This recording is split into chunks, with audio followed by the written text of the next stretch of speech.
Welcome to Fat Boy Radio, and today we're talking to founder of Mob, Ben Lebus. I mean, where do you even start with something like Mob? They do so much. They create content, they run competitions and apps, they represent some amazing foodie talent out there, and I just think they were such an interesting group to talk to. And one of the reasons I really wanted to speak to Ben is because I've always found him to be really straight talking, really ambitious, and he just had this direction for himself and he wanted to follow it. And he's reached an amazing place, but he isn't afraid to look back and talk about all those times that weren't as glossy, which is why this conversation was really, really interesting to get into. So we're going to be talking a little bit about, personal and business development and kind of your own growth and, responsibility and all of that. So enjoy. So first I want to kick off with the congratulations on the 1 mil. Thank you. Because it happened last night. Fantastic. Thank you very much. Yeah, big moment, big number. Big number. It's a weird one. It's sort of that number it's that milestone really that I've kind of had in my head since the beginning. That was probably one of those big ones. And it's a good feeling to hit it. That's good. Yeah. Is that one of the first things you were like, I'm going to start Mob, and this is one of those things you daydream about? Yeah. The moment. Yeah. 1 million on Insta, I think is, and I feel, people go viral all the time these days. And I think, some people hit that number quicker than others. And my experience of it is that we never had that viral moment. We never had that, we never had that big singular moment where we shot from 0 to 100,000 or 0 to 500,000 or 0 to 1 million in a month or 6 months.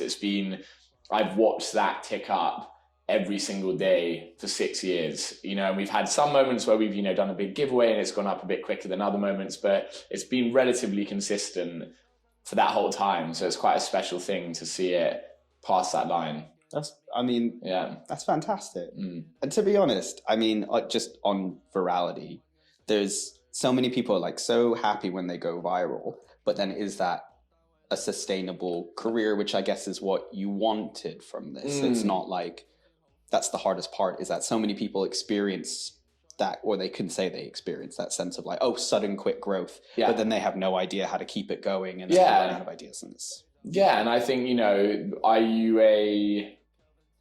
I don't know. Yeah. Are you a moment, or are you a long-term entity or company or personality or brand that people have a proper deep relationship with? And I think that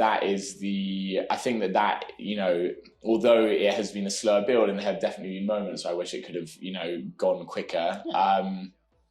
I think it's to our benefit that it's been a slower growth, actually, to where we are now. I wouldn't even say it was a slow growth. 6 years is pretty fucking sharp, man. Yeah, but it's sort of, I don't know, it's kind of like, a watch kettle never boils or whatever. So like, I've just been staring at it for 6 years, and so it feels on the inside slow. Yeah, but you guys grew by people and community and conversation, which I think so many other people struggle with. Yeah. So at least, even if it feels slow on the outside, it's like, it feels as if everyone was cheering you on along those 6 years. Absolutely. And I think that's a really rare thing to do. Yeah, absolutely. The idea of hitting 1 mil was something that you wanted from this get-go. Was there anything else you wanted when you first started, or anything that you feel has changed along the way of what you wanted? I think when I first started, it was very simple. I wanted to create an online space that would inspire young people how to cook. And there wasn't, I just didn't feel that there was any space that was doing that. There wasn't, Yeah. There are amazing recipe pages out there, and also chef personalities, Jamie Oliver, Gordon Ramsay, Nigella, BBC Good Foods, Delicious Magazine, but none of them were speaking specifically to that younger demographic, like the Vice Media Group or Boiler Room for music, or I don't know what, Gymshark for exercise and gym goers. Like, there wasn't that brand for food and for cooking. that's what the space was, and that's what I wanted to build. That's fair. Yeah. And I think there was so many well, I guess you approached it in a way, how you're comparing those other brands to this is completely aligned, because there are a lot of assumptions around student food, especially when you started. That's like lower expectation. Yeah. Whereas you guys are sharing recipes that people genuinely care about, even at a really young age. That's a much more diverse selection, a much more interesting, vibrant kind of collection of recipes. And I think growing up, there was a lot of like, oh yeah, it's student, so it's got to be really cheap and it's got to be kind of shit and not healthy. And that's just an inappropriate thought around around the food people actually want to eat. Yeah, totally. I mean, yeah, I think student food, or whatever that like phrase was just it was a bland, boring thing. So it's dull. Yeah. But now you guys are doing, you got juiced, you got peckish, you got all these things under mouth happening. And I guess, was that something that you wanted from get-go? Did you imagine like, oh, maybe one day there'll be like other avenues that are all in on Mob?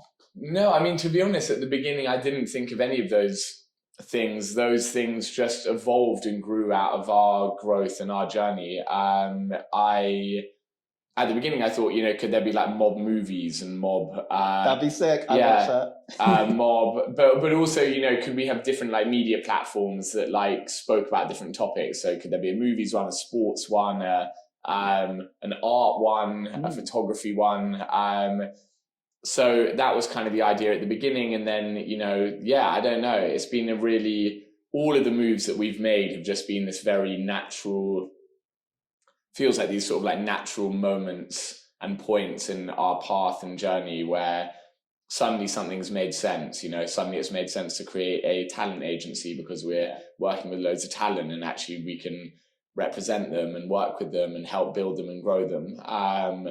Suddenly it makes sense to build a recipe-based app and community where loads of people can upload their recipes, and we use our audience that we built with Mob to drive onto that app and create a new community around food. That's peckish. Or as we start seeing that our audience are wanting to eat more plant-based food and vegan food, doesn't it make sense to create a plant-based vegan brand and look to emulate what we've done with Mob? And so there's Bunch and the birth of Bunch. So yeah, it was definitely not a plan at the beginning to, work on, I guess like a portfolio of brands under a group, but it's just happened. And maybe that, not to labor on the point of the growth to this point that you're at right now, but if you'd have gone viral and hit that number so much quicker, you might not have had the time to digest and think about all those new avenues and all those ways of growing. Yeah. And it's what's right for you guys. Yeah. That's what's really exciting. Totally. And it all sits under mouth now. Yeah. Which is really exactly. Good. That's good, man. Let me just pick up on, the people that you work with internally, the Mob team, and kind of how you found those people, how you kind of continued to work with them and grow this inside team, because you started off really small, but it's been consistently internally growing. And you just said like now you're at 50, 60 people. Yeah. Yeah. How's it been kind of finding those right people who want the same things you do and kind of are part of that mission? Yeah. I mean, it's been a real journey. I started it, it was just me, by end of 2019. So 3 years in, there were maybe 7 or 8 of us. And, I mean, I think a great thing about Mob is that in terms of like finding talent, is that because we have, a public profile as a brand, a lot of people know who we are, a lot of people know what we're about, a lot of people know what the content mission of the brand is, and that's something that a lot of people are really bought into. So I think finding really amazing talent along the way has always felt like a relatively easy thing, actually, which is something that, I feel really grateful for. And it's like, I think I feel really grateful for it. I don't think that's a common feature of every company's experience, but it is for us.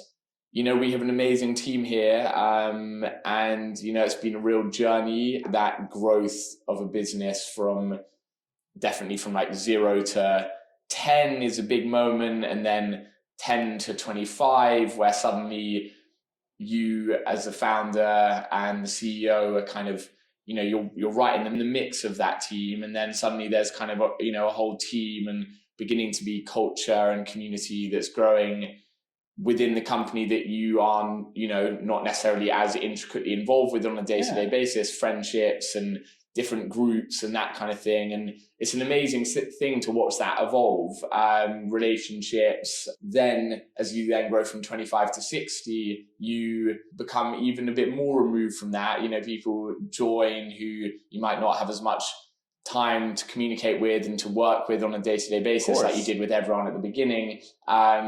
And I think that is really the moment where your role as the founder and the CEO changes, because I think that this is where I went wrong over our big growth period from 25 to 60, is that I had such a focus on the brands and the audience growth and the, growth of Mob. And then, because ultimately it's that growth where everything comes from, where the business comes from, and then where, our ability to hire amazing team members come from, and to get a nice office comes from. It all comes from that.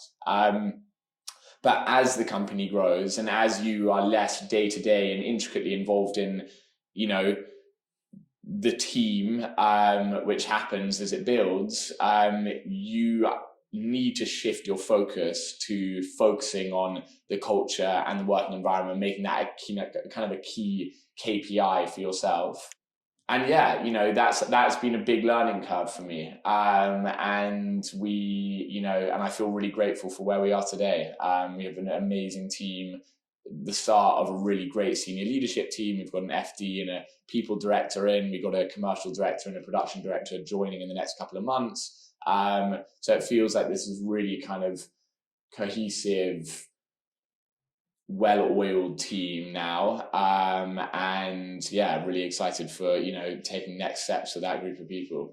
Fucking A, man. Yeah. That's so good to hear. Yeah. And it's so nice to hear you kind of answer that in such a retrospective, like this is kind of what you needed to do. And this is where you wish that you looked at stuff a bit more, but you're still developing. It doesn't feel like I don't know. I've never walked in here and the vibe has never been less than everyone seems to be like fucking loving it. Yeah, well, there's a positive energy, but we've got things wrong, and we've got things wrong around, I don't know, just like clarity of processes and structures and progression and, comms and all of the stuff that is about the team and the culture and the working environment and the way in which you approach certain things. It is a massive shift in mindset from being a singular founder with a few people, making videos in your flat to being in an office and running a company. I mean, it's and I think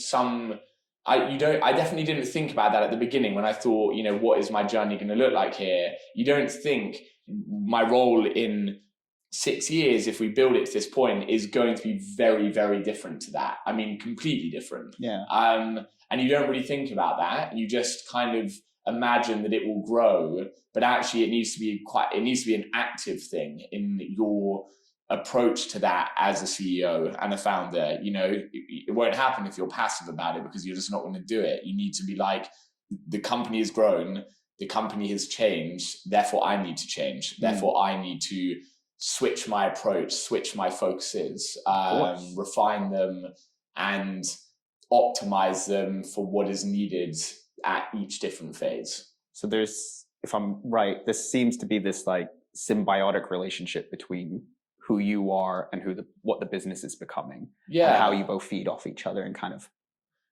grow. Yeah, absolutely. And I wasn't aware of that at the beginning. I think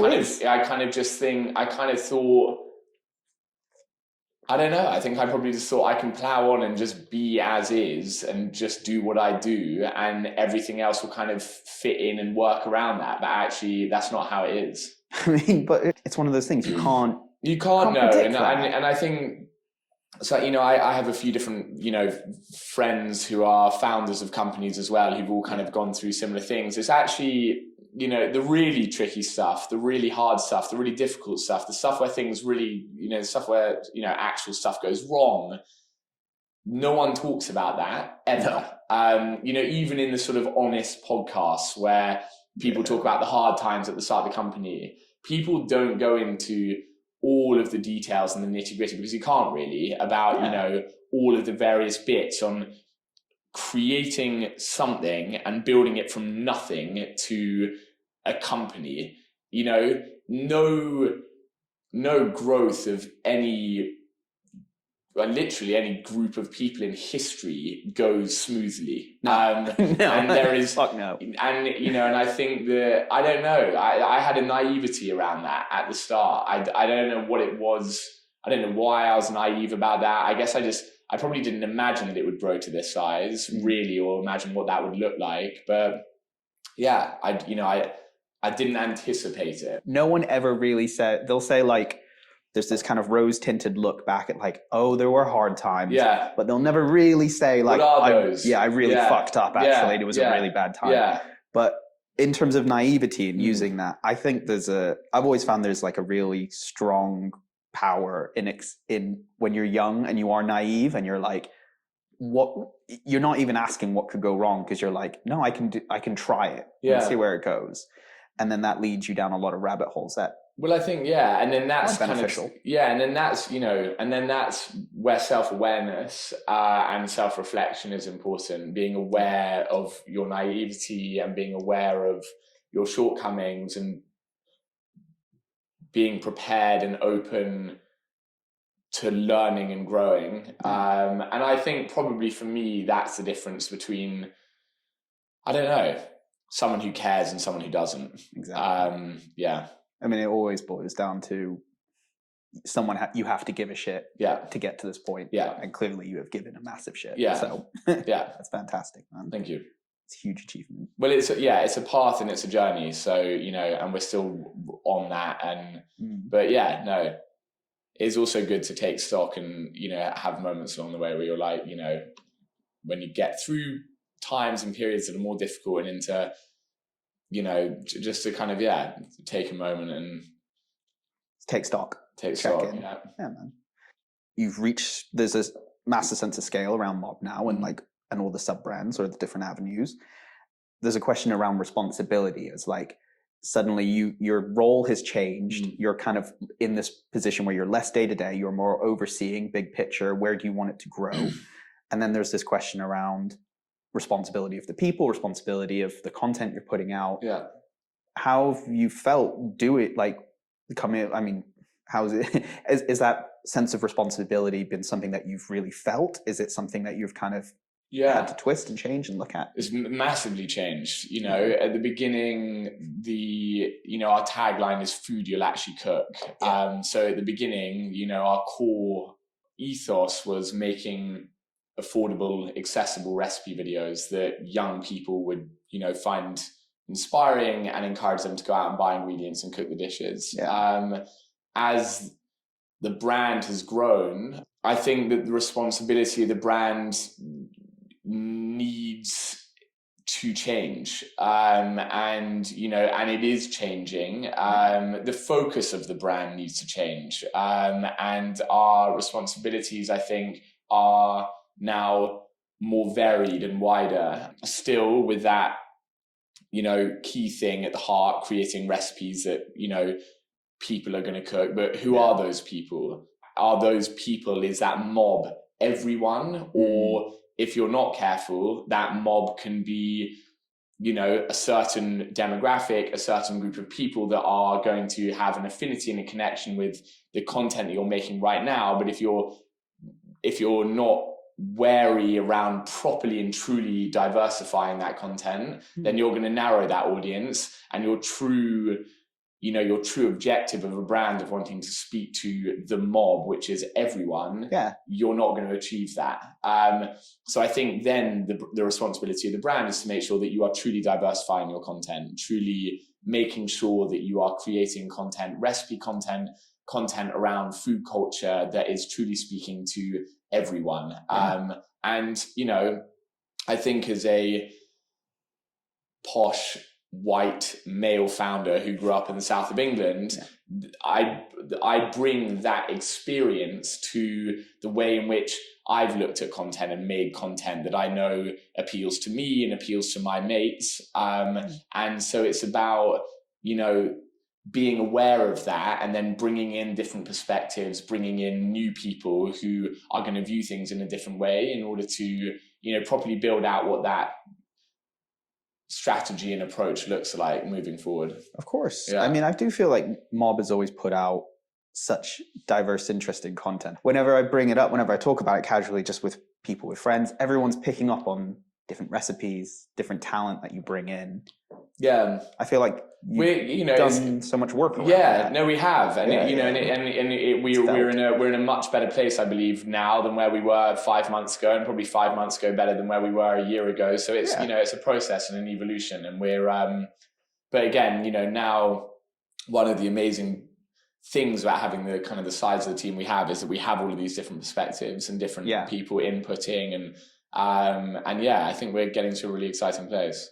I can feel it, man. Yeah. It's good. Yeah. I'm excited for the next year. Yeah, me too. I feel really excited about it. I feel like there's a real like shared understanding of where we want to be, which I think is great. Good. Yeah.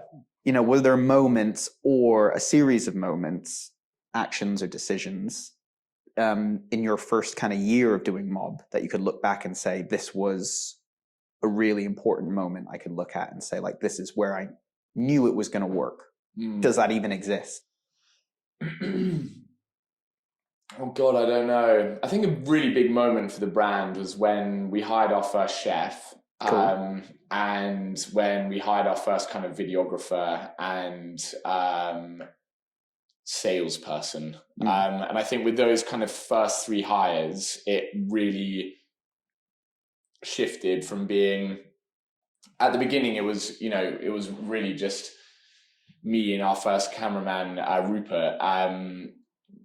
We were kind of like just influencers, the two of us. We were on Instagram stories. It was kind of about us. When we got that first kind of group of people in, that first part of our first small team, that's where it shifted, I think, from being, just a couple of guys to being like a brand. Yeah. And I think that was a really massive moment, because I think that it could have gone in a completely different direction. We could have been a big page with big numbers, but it still just be about a couple of content creators rather than this wider brand that we're building. So I think, I would identify as quite a seminal moment for like how this company has grown and the direction we've gone in. Yeah. It's quite nice. I don't, not to force a narrative into this, but there's a nice moment here where you've we started everything with the celebration of you hitting 1 mil. Yeah. But every point and every celebration has been about people throughout this. Yeah. And totally. I feel like you can draw a line in your history and say, like, this is starting from you to more people, to more people, to more people, to community. Yeah. And that's a really nice thing, man. Absolutely. Yeah.